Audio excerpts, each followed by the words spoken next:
আফ্রিকার দিগন্ত বিস্তৃত সাভানার কথা একবার ভাবুন।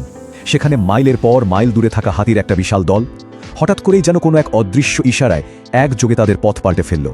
কোনো শব্দ নেই, কেউ কোনো সংকেতও দিচ্ছে না। মনে হচ্ছে যেন এক অদৃশ্য সুতোয় বাঁধা পুতুলের মতো নিখুঁত ছন্দে তারা একসাথে চলছে। এই যে নীরব বোঝাপড়া, এটাই এক গভীর রহস্যের জন্ম দেয়।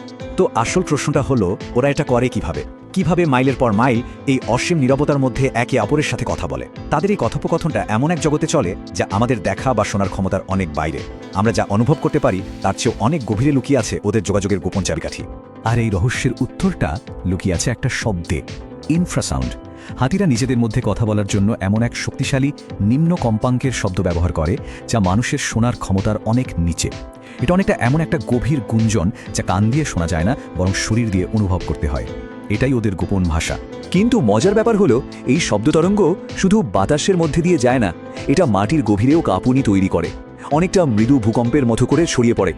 তার মানে হাতিরা শুধু কান দিয়ে শোনে না, ওরা তাদের পা দিয়েও শোনে, মাটির সেই সূক্ষ্ম কম্পনটা অনুভব করে। ওরা আক্ষিক অর্থেই পৃথিবীর স্পন্দন শুনতে পায়। আর এই যোগাযোগের ক্ষমতাটা অবিশ্বাস্য। ওরা ৩২ কিলোমিটার দূর পর্যন্ত বার্তা পাঠাতে পারে। ভাবা যায়, প্রায় এক শহরের এ মাথা থেকে ও মাথা পর্যন্ত মাটির ভেতর দিয়ে ওরা নিজেদের মধ্যে যোগাযোগ রাখে। এই অদৃশ্য নেটওয়ার্কটাই ওদের বিশাল পরিবারকে সবসময় একসাথে বেঁধে রাখে। এই আবিষ্কারের গল্পটাও কিন্তু দারুণ। ১৯৮৪ সালে কেটি পেইন্স প্রথম এই রহস্যে দরজা খোলেন। এরপর ১৯৯৯ সালে শুরু হয় এলিফ্যান্ট লিসনিং প্রজেক্ট। আর সবচেয়ে অবাক করা ব্যাপার হলো, অতি সম্প্রতি ২০২৪ সালে বিজ্ঞানীরা জানতে পেরেছেন যে হাতিরা একে অপরকে ডাকার জন্য নির্দিষ্ট নাম ব্যবহার করে। হ্যাঁ, ঠিকই শুনছেন, ওদের নিজস্ব নাম আছে। কিন্তু হাতির যোগাযোগের জগৎটা শুধু এই সূক্ষ্ম দূরপাল্লার ফিসফিসানির মধ্যেই সীমাবদ্ধ নয়।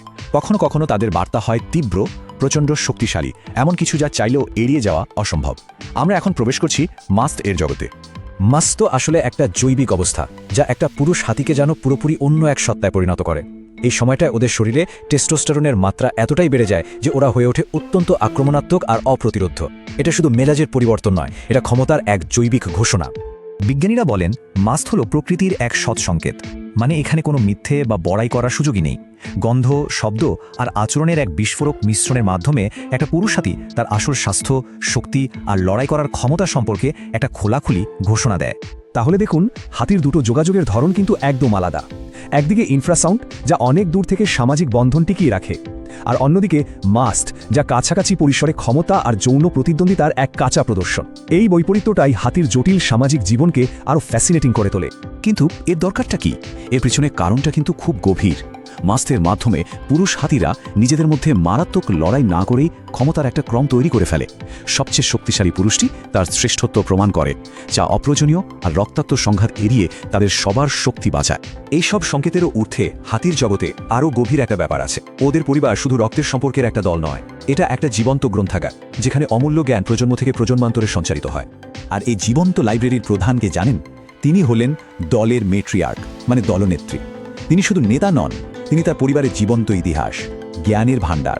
তার অভিজ্ঞতাই পুরো দলকে পথ দেখায়। তার মাথায় কি থাকে? একটা জীবন্ত ম্যাপ। খরার সময় কোথায় জল পাওয়া যাবে, কোন দলটা বন্ধু আর কাদের থেকে দূরে থাকতে হবে, শিকারীর সামনে পড়লে কি করতে হবে, এই সব কিছুই তার অভিজ্ঞতার ভাণ্ডার থেকে আসে। এটা শুধু সহজাত প্রবৃত্তি নয়, এটা বছরের পর বছর ধরে শেখা আর বয়ে নিয়ে চলা জ্ঞান। কিন্তু কি হবে যদি এই জীবন্ত লাইব্রেরিটাতেই আগুন লেগে যায়? যখন মানুষের কার্যকলাপ এই বেশশূন্য জ্ঞানের ভাণ্ডারকে ধ্বংস করতে শুরু করে, তখন নেমে আসে এক গভীর সংকট। যখন চোরা শিকারের কারণে দলের সবচেয়ে বয়স্ক আর অভিজ্ঞ হাতিগুলোকে মেরে ফেলা হয়, তখন শুধু কয়েকটা প্রাণ চলে যায় না, একটা আস্ত জ্ঞানের ভাণ্ডার চিরতরে হারিয়ে যায়। তথ্য বয়ে নিয়ে চলার এই শৃঙ্খলটা ছিঁড়ে যায়, আর তার ফল হয় ভয়াবহ। আর এর ফলে যা ঘটে তা একটা চেন রিয়াকশনের মতো। প্রথমে জ্ঞানের উৎসগুলো হারিয়ে যায়, তারপর নতুন প্রজন্ম বিপদের মুখে ঠিকঠাক সিদ্ধান্ত নিতে পারে না। ফলে বাচ্চাদের বেঁচে থাকার হার কমে আসে, সামাজিক বাঁধনগুলো আলগা হয়ে যায়, আর পুরো প্রজাতিটাই অস্তিত্বের সংকটে পড়ে।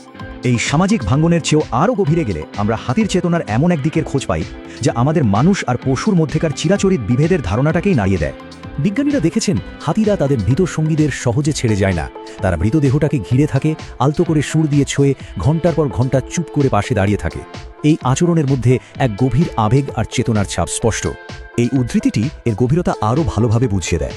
মৃতদের প্রতি এই সম্মান দেখানোকে তো আমরা এতদিন শুধু মানুষের বৈশিষ্ট্য বলেই জেনে এসেছি। যদি এই আচরণের পেছনে সত্যিই সহানুভূতি কাজ করে, তাহলে তো প্রাণী জগতের চেতনা নিয়ে আমাদের ধারণাই বদলে ফেলতে হবে। তাহলে সবশেষই প্রশ্নটা কি দাঁড়ায়? একটা প্রাণী যার নিজস্ব নাম আছে, যার একটা সংস্কৃতি আছে, যার স্মৃতি প্রজন্ম থেকে প্রজন্মে বয়ে চলে, সেই প্রাণীর ভেতরের জগৎটা ঠিক কতটা গভীর? এই প্রশ্নটা শুধু হাতিদের নিয়ে নয়, এই প্রশ্নটা আমাদের নিজেদেরও নতুন করে ভাবতে শেখায় যে এই পৃথিবীতে আমরা একা নই।